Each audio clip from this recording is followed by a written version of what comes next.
The Kordax had conquered 17 solar systems before encountering humanity. Every species they met had followed the same pattern: initial resistance, swift defeat, then integration into the Kordax collective. Their superiority was unquestioned, their confidence absolute, their hunger insatiable. King Xor-Cathak, the 16th ruler of the Kordax dynasty, had never known defeat. Standing over 10 feet tall, with a carapace that could withstand small arms fire, he considered humans to be particularly unimpressive specimens. When Earth's diplomats proposed peaceful cooperation, he laughed in their faces. "Surrender or perish," he declared via translator to the United Earth government representatives. "Your species lacks the strength, the resolve, and the technology to challenge us." Ambassador Chen maintained her composure. "We respectfully ask you to reconsider, Your Highness.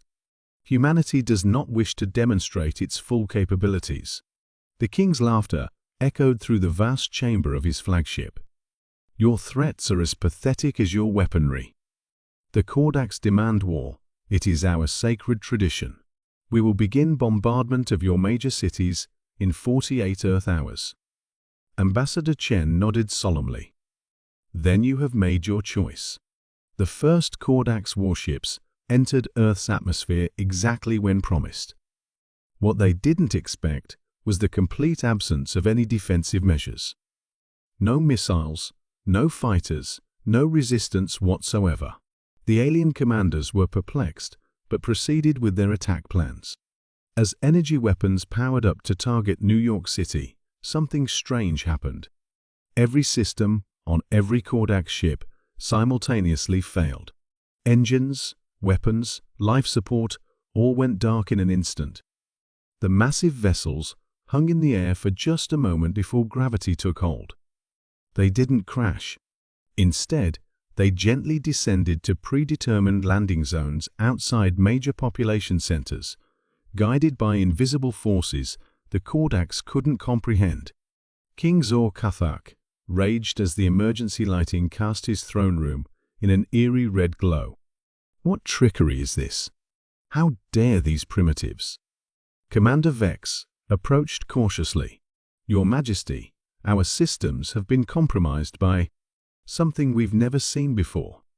It appears to be some form of nanoscale technology that infiltrated our ships during the diplomatic meeting." "Impossible," the king roared. "No species has mastered such technology." A holographic projection materialized in the center of the throne room, Ambassador Chen's face, calm and resolute. "Your Majesty, you forced our hand. For centuries, humanity has focused on defensive rather than offensive technologies. While your people conquered through brute force, we developed systems so small they could rewrite your ship's programming atom by atom." The king lunged at the hologram, his claws passing through the image. "Your ships are now under our control," Chen continued. "Your weapons are neutralized. Your communications are severed. We have one demand: surrender." King Xor-Cathak's pride would not allow it. "Never. The Kordax do not surrender. We would rather die than—" The door to the throne room burst open, not with an explosion, but with a quiet hiss.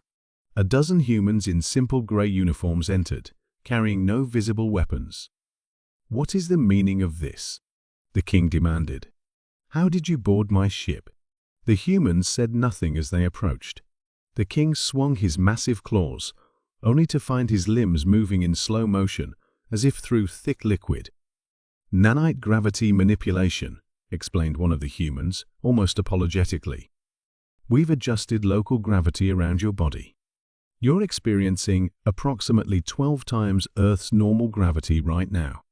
They bound the king with a thin silver cord that seemed to meld with his carapace. Then they led him off his ship through a corridor of silent human witnesses. News cameras broadcast the event across Earth and to every Kordax vessel and colony. The king of the mighty Kordax, who had demanded war as his sacred right, was paraded through the streets of New York, not in chains or being tortured, but simply walked calmly and deliberately to the United Earth government headquarters. The message was clear. Humanity could have destroyed them all but chose restraint instead. 3 days later, the Kordax Collective signed the first surrender in their 1,000-year history. For the first time, they encountered a species that didn't just survive their aggression, but rendered it completely irrelevant. As King Zor-Cathak signed the peace treaty, Ambassador Chen leaned in and whispered, "Remember, Your Highness, we never wanted to demonstrate our full capabilities." The king nodded silently, finally understanding that the greatest power isn't in demanding war, but in having the strength to avoid it entirely.